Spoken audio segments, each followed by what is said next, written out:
Good morning, students. How are you this morning? Okay, good. All right, welcome to my teaching learning process. Before we start our material, let us pray. Finished.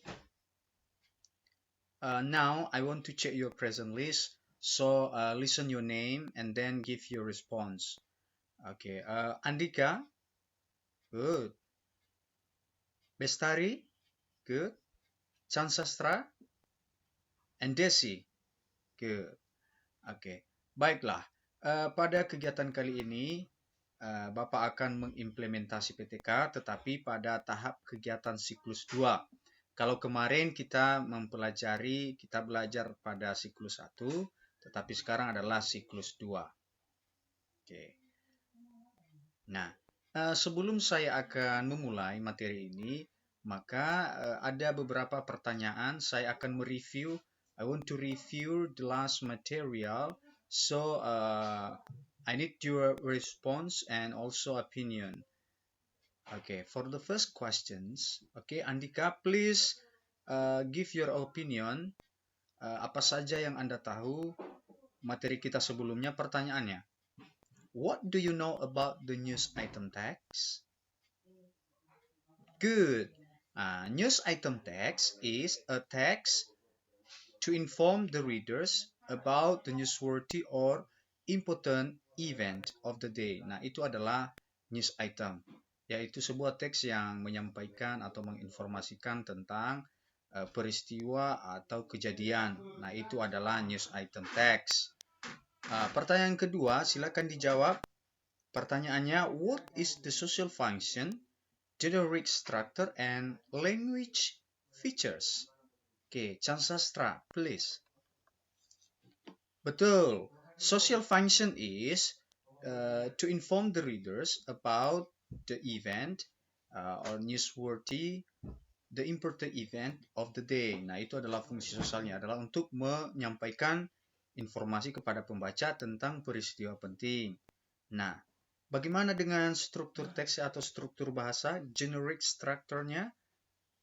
Betul, ada 3. Pertama, the main event. Yang kedua, background. Dan ketiga adalah source. Nah, itu betul sekali, tepat sekali. Ya, kemudian bagaimana dengan unsur kebahasaannya? Betul. Nah, dalam unsur kebahasaannya ada headline atau topik yang akan disajikan. Yang kedua ada what is that? Focus on the event. Ya, fokus pada peristiwa.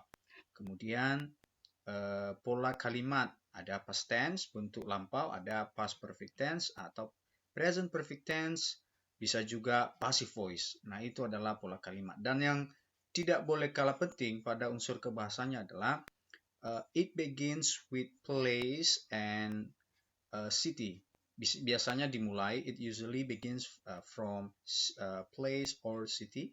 Biasanya dimulai dari tempat atau nama kota. Nah, itu adalah sekedar review last material.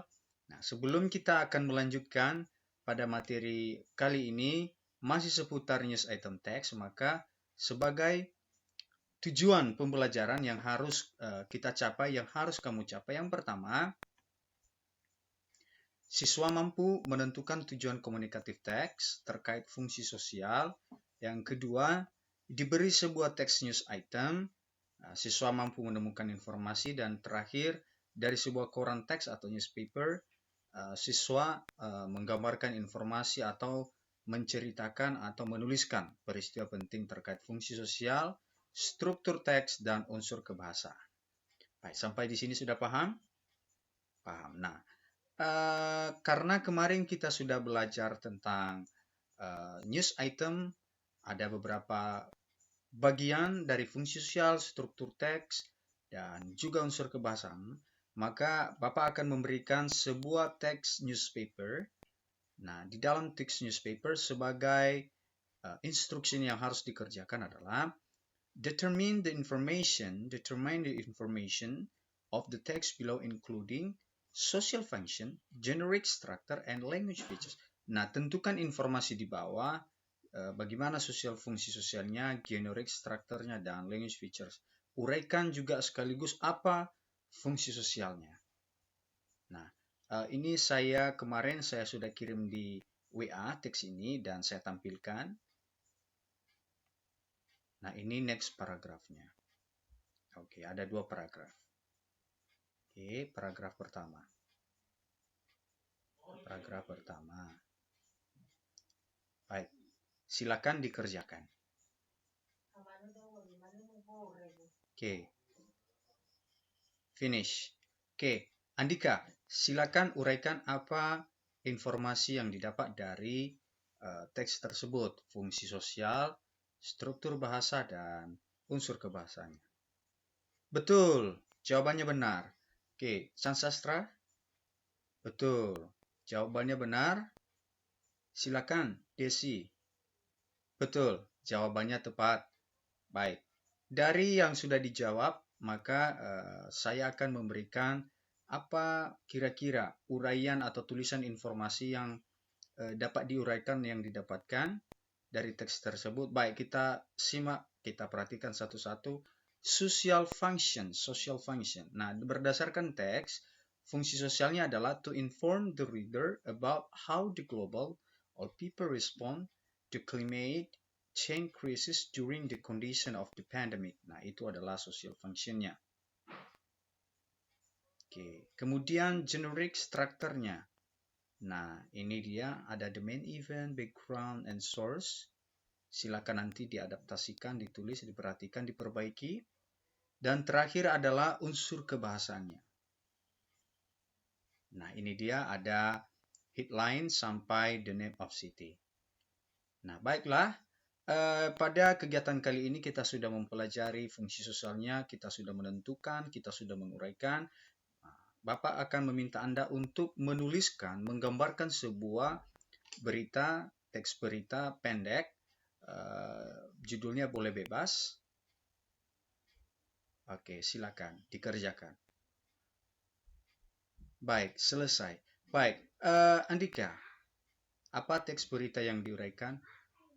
Iya, tentang bencana. Oke, diuraikan fungsi sosialnya. Oke, struktur bahasa dan unsur kebahasaannya. Baik, tepat sekali. Nah, silakan Desi, apa yang sudah diuraikan? Iya, tentang demonstrasi atau demonstran. Iya, betul. Fungsi sosialnya, struktur teks, dan unsur kebahasaannya. Nah, baik. Dari pelajaran ini sudah digambarkan, dituliskan, diuraikan tadi mengenai informasi dalam menulis sebuah teks berita. Nah, sekarang Bapak akan memberikan sebuah kegiatan peserta didik atau LKPD. Bisa dilihat nanti melalui via grup WA, dan setelah selesai nanti kegiatan kita hari ini bisa dikirim ke WA saya. Nah, dari materi kali ini, pada pertemuan atau di siklus 2 ini, jikalau ada keraguan-raguan atau ada kesulitan, boleh ditanya. Baik, fungsi sosial. Betul, fungsi sosial adalah untuk, dari Andika, fungsi sosial adalah untuk menginformasikan, to inform the reader about the event or newsworthy of the day. Ya, untuk menginformasikan kepada pembaca bagaimana informasi pada tiap waktu, seperti yang bahas kemarin. Ya, bagaimana menggambarkan? Ya, ini pertanyaan dari Desi. Nah, menggambarkan itu adalah kita harus menentukan informasi dari misalnya fungsi sosialnya apa, kita harus memuat struktur bahasanya apa, dan unsur kebahasannya apa, ada pula kalimatnya, dan seterusnya. Betul. Nah, dari materi kali ini saya mau bertanya, apa kira-kira yang sudah didapat dari yang sudah kita pelajari? Betul, jawabannya tepat, yaitu bagaimana kita menentukan informasi, menguraikan informasi dari teks. Yang kedua, bagaimana menggambarkan atau menguraikan sebuah teks berita dengan memperhatikan fungsi sosialnya. Nah, baiklah, Saya berharap kalian bisa mempelajarinya di rumah dan mengembang dan meningkatkannya di rumah. Demikian untuk hari ini dan semoga bisa dipelajari di rumah. Thank you for joining me and see you for the next meeting. Bye bye. Good morning.